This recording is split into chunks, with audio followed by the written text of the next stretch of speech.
बिस्मिल्लाहिर्रहमानिर्रहीम। अस्सलामुअलैकुम व्यूवर्स, कैसे हैं आप सब। उम्मीद है सब खैर खैरियत से होंगे।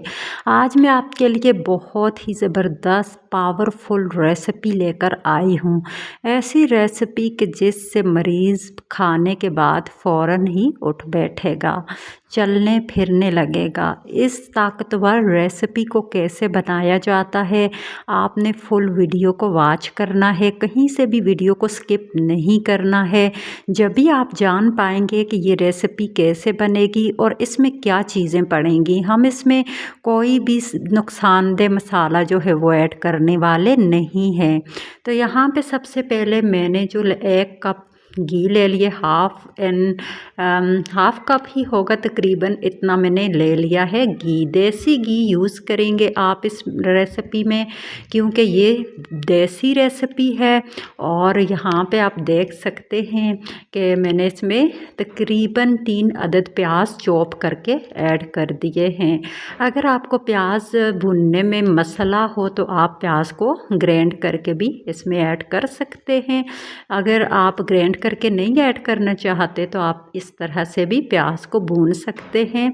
तो अब हम इसमें लहसुन और अदरक का जो पेस्ट है वो तकरीबन 1 चम्मच ऐड करेंगे। और प्याज को हमने अच्छे से ब्राउन करना है ताकि हमारी प्याज अच्छी तरह गल जाए। अगर आपके प्याज कच्चे रहेंगे तो फिर वो आपके शोरबे के ऊपर तैरेंगे, जो बिल्कुल भी अच्छे नहीं लगेंगे। इसीलिए आपने जो है सबसे पहले प्याज को अच्छी तरह से भून लेना है, पका लेना है। इसके कलर को आपने चेंज कर लेना है। तो उसके बाद जो है आपने आगे कौन कौन सी चीज़ें ऐड करनी हैं वो मैं आपके साथ शेयर करती रहूँगी। जिन लोगों ने चैनल को सब्सक्राइब नहीं किया हुआ वो लाजमी सब्सक्राइब कर लें, बेल आइकन को लाजमी प्रेस कर लें। तो यहाँ पे देखें मेरा प्याज जो है मैंने बिल्कुल अच्छे से गोल्डन ब्राउन किया है इसको। और थोड़ा सा पानी हम इसमें लगा देंगे अभी, ताकि हमारा प्याज जो है वो जले ना। तो यहाँ पे मैं इस कलर का प्याज को जब ब्राउन करती हूँ तो मेरा सालन बहुत ही मज़ेदार बनता है। और इसके ऊपर प्याज जो है बिल्कुल भी नहीं तैरते बग़ैर प्याज को ग्राइंड किए हुए। तो मैंने इसमें टमाटर भी ऐड कर दिए हैं, 3 अदद ही मैंने इसमें टमाटर लिए हैं और इन्हें भी मैंने बारीक सा कट कर लिया है। आप चाहें तो ग्राइंड करके भी ऐड कर सकते हैं। तो अब थोड़ा सा पानी इसमें हम और लगाएंगे और टमाटरों को अच्छी तरह से हमने गलाना है। एक तो मेरे पास धुआं बहुत ज़्यादा है लकड़ियों का, और ऊपर से इसके अंदर भाप भी बहुत ज़्यादा है, जिसकी वजह से आपको क्लियरली नज़र नहीं आ रहा होगा। तो यहाँ पे देख सकते हैं आप मसाला जो है हमारा वो बनकर रेडी हो रहा है। यहाँ पे चम्मच में आपको दिखाऊंगी, पतीले में नज़र नहीं आ रहा, भाप बहुत ज़्यादा है इसकी। तो लकड़ियों पे भाप ज़्यादा होती है कि ये प्रॉब्लम होता है। तो यहाँ पे आप देख सकते हैं कि टमाटरों को अच्छी तरह से आपने पीस लेना है। इस तरह टमाटर सॉफ्ट हो चुके हैं तो आप चम्मच की मदद से इन्हें पीस सकते हैं। यहाँ पे मैं 1 चम्मच इसमें जो है वो ऐड कर रही हूँ नमक। ये है गरम मसाला पाउडर, और यहाँ है हल्दी पाउडर। ये इसमें धनिया पाउडर, ज़ीरा और जो है गरम मसाला पाउडर एक साथ पिसे हुए हैं। तो 1 चम्मच हमने इसमें जो है वो ऐड किए हैं। ज़्यादा मैंने इसमें कोई मसाले ऐड नहीं करूँगी, ना ही मैं इसमें सुरख मिर्च का इस्तेमाल करूँगी, क्योंकि ये मरीज़ों के लिए है। तो इसको जो है नुकसानदेह मसालों से पाक रखना है। और यहाँ पे काली मिर्च ऐड करेंगे। ये देख सकते हैं आप, मैंने काली मिर्च को जो है वो दरदरा सा पीस लिया हुआ है। आप चाहें तो इसका पाउडर भी यूज़ कर सकते हैं। तो ये देखिए कितना प्यारा सा हमारा मसाला बन के रेडी हो चुका है। अगर आपके घर में कोई मरीज़ है तो उसका जो है यखनी पीने को दिल नहीं चाह रहा, कौरमा खाने को दिल चाह रहा है, तो आप इस तरह से देसी चिकन का कौरमा से इस तरीके से बना के दें, देसी चीज़ों के साथ। घी भी देसी यूज़ करना है। तो यहाँ पे आप देख सकते हैं कि ये चिकन है मेरे पास, ये देसी है। इसकी स्किन को मैंने रिमूव कर लिया है।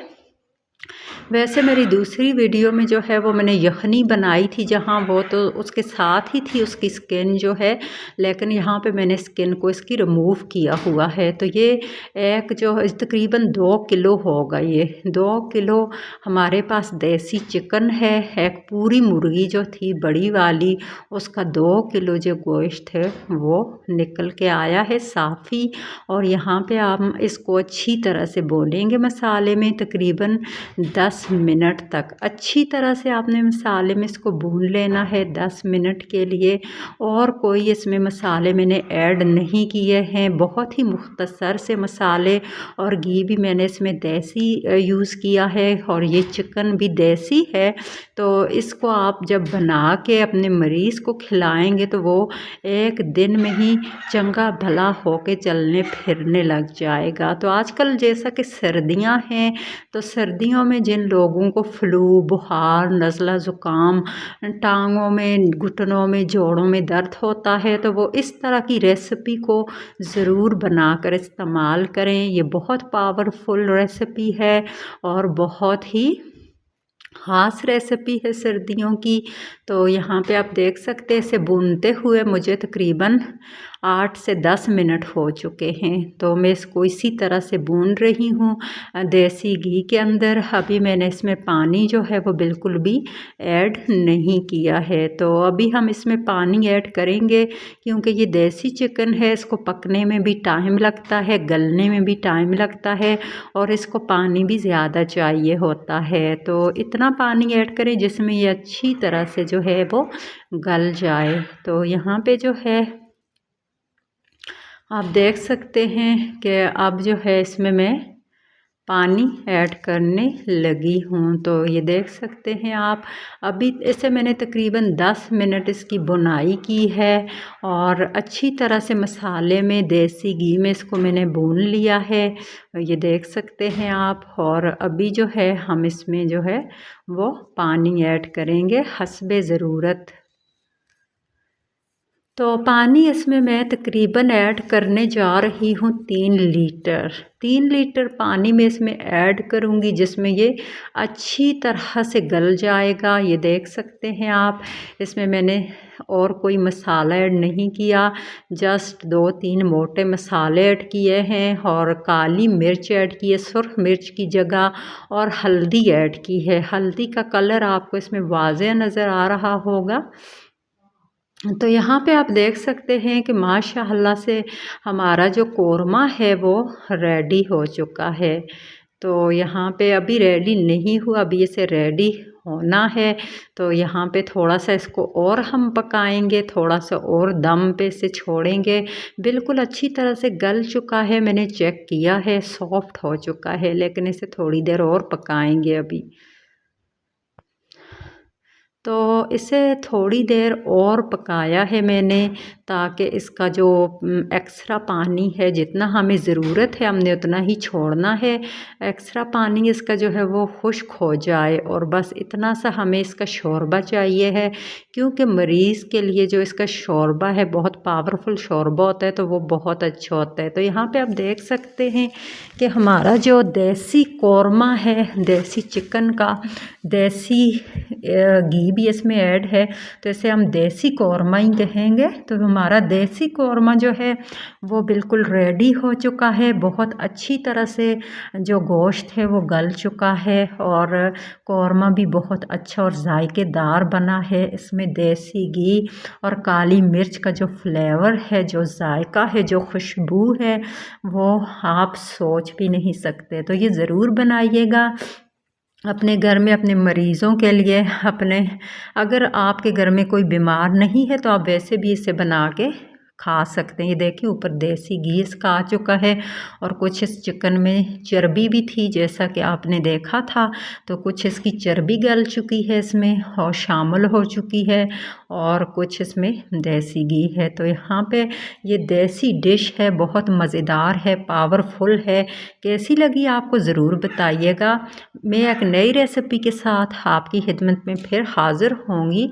तो जब तक अपना बहुत सारा ख्याल रखिएगा और मुझे भी अपनी दुआओं में याद रखिएगा, ताकि मैं इसी तरह आपके लिए ज़बरदस्त और सस्ती और मज़ेदार सी रेसिपीज़ लेकर आती रहूं। अपना बहुत सारा ख्याल रखिएगा। इजाज़त दीजिएगा। मिलेंगे नेक्स्ट रेसिपी के साथ। अल्लाह हाफ़िज़।